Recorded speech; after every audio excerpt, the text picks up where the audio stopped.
आज हम देखते हैं शिक्षण योजना क्लास में दिनांक कक्षा 1 विषय कलरव हिंदी। समय 35 से 40 मिनट। नंबर पहली हेडिंग रहेगी लर्निंग आउटकम। बच्चों को पूर्व ज्ञान में मौखिक भाषा का ज्ञान है। बच्चे सुनने व बोलने की दक्षता रखते हैं तथा सुने हुए शब्दों का अर्थ समझकर उसका उत्तर अपने स्थानीय भाषा में देते हैं। जैसे यदि हम बच्चों से पूछेंगे तुम्हारा क्या नाम है, आज आपने सुबह क्या खाया, खाने में क्या खाया, आज आपके घर में खाने में क्या क्या बना है, आपके घर में कौन कौन है आदि। इसके बाद दूसरी हेडिंग रहेगी प्रकरण रहेगा वर्णमाला व्यंजन। तीसरी हेडिंग रहेगी सीखने की सामग्री। व्यंजन के फ्लैश कार्ड, कुछ जानवरों, फलों व सब्जियों के चित्र, ब्लैक बोर्ड, चाक, डस्टर आदि। अगली हेडिंग चौथी हेडिंग रहेगी सीखने की प्रक्रिया और गतिविधियां। क्रम संख्या, दूसरा रहेगा चरण, तीसरे कॉलम में रहेगा समय और चौथे कॉलम में रहेगा आकलन के तरीके। अब अगला है नंबर पहले इसमें का शिक्षण के शुरुआत में, इसको हम कोई भी हेडिंग डाल देंगे, कोई नंबर दे देंगे का। शिक्षक बच्चों से उनके नाम, उनके पिता का नाम, गांव का नाम आदि प्रश्न पूछते हैं और बच्चों को अपनी स्थानीय भाषा में उत्तर देने का पर्याप्त अवसर देते हैं। छात्रों को उत्तर देने के बाद शिक्षक छात्रों से पूछते हैं कि जो आपने बताया उसके लिखने व बोलने में किसका प्रयोग किया जाता है। इसके लिए समय निर्धारित रहेगा 5 से 10 मिनट और आकलन के तरीके रहेंगे प्रतिक्रिया व सहभागिता देखकर। इसके बाद आगे इसके देखेंगे।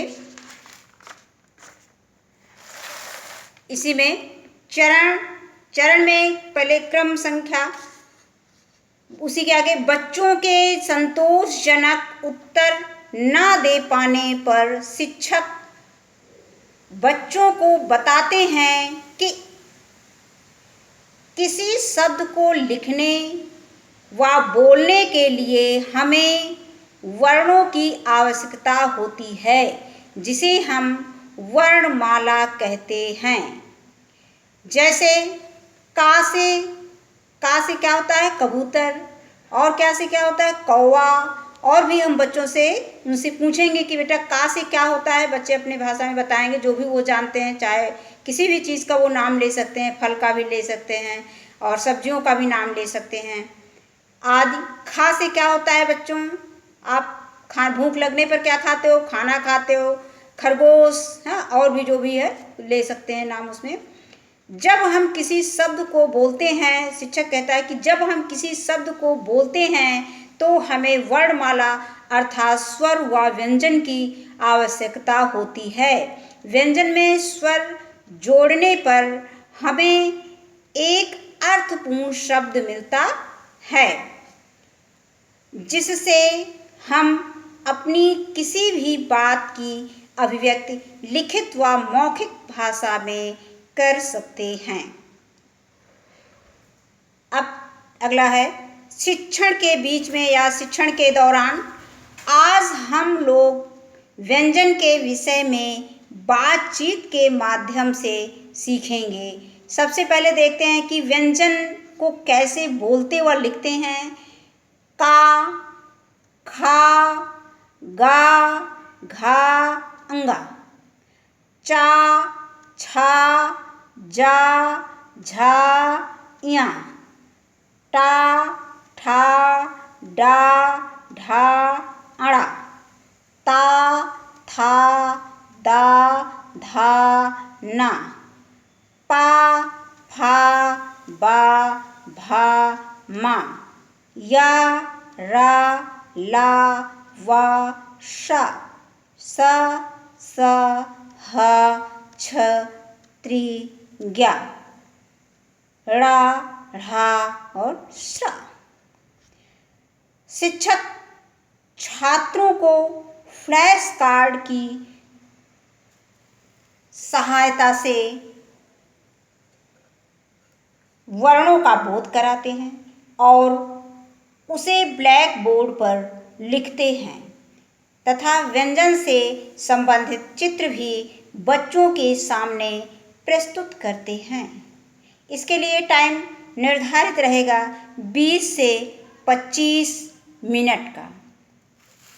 इसके बाद कुछ हम गतिविधि करवाते हैं क्लास में। गतिविधि क्या है? पहली गतिविधि है सभी छात्रों को अलग अलग व्यंजन के कार्ड देकर उनसे पूछते हैं कि बच्चों ये कौन सा वर्ण है। सभी बच्चे व्यंजन की पहचान करके बताते हैं।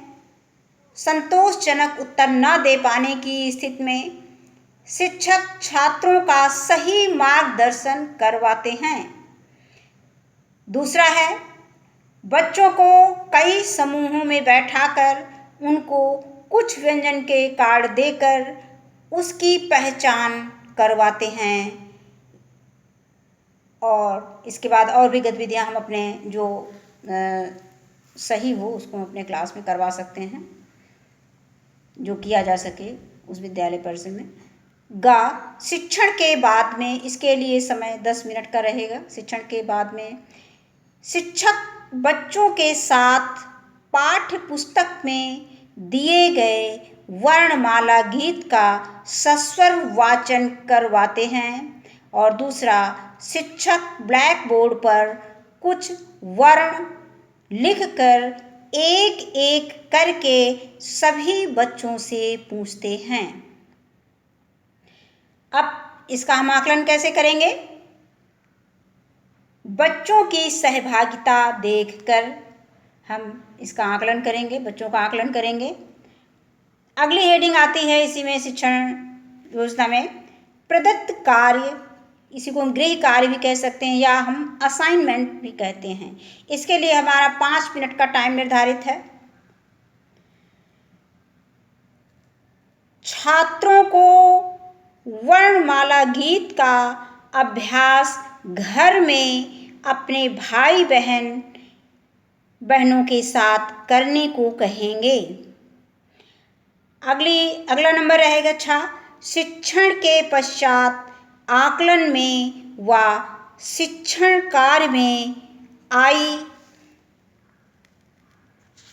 इसके आगे देखते हैं। समस्याओं को ध्यान में रखकर अगले दिन के शिक्षण कार्य की योजना बनाएंगे। धन्यवाद।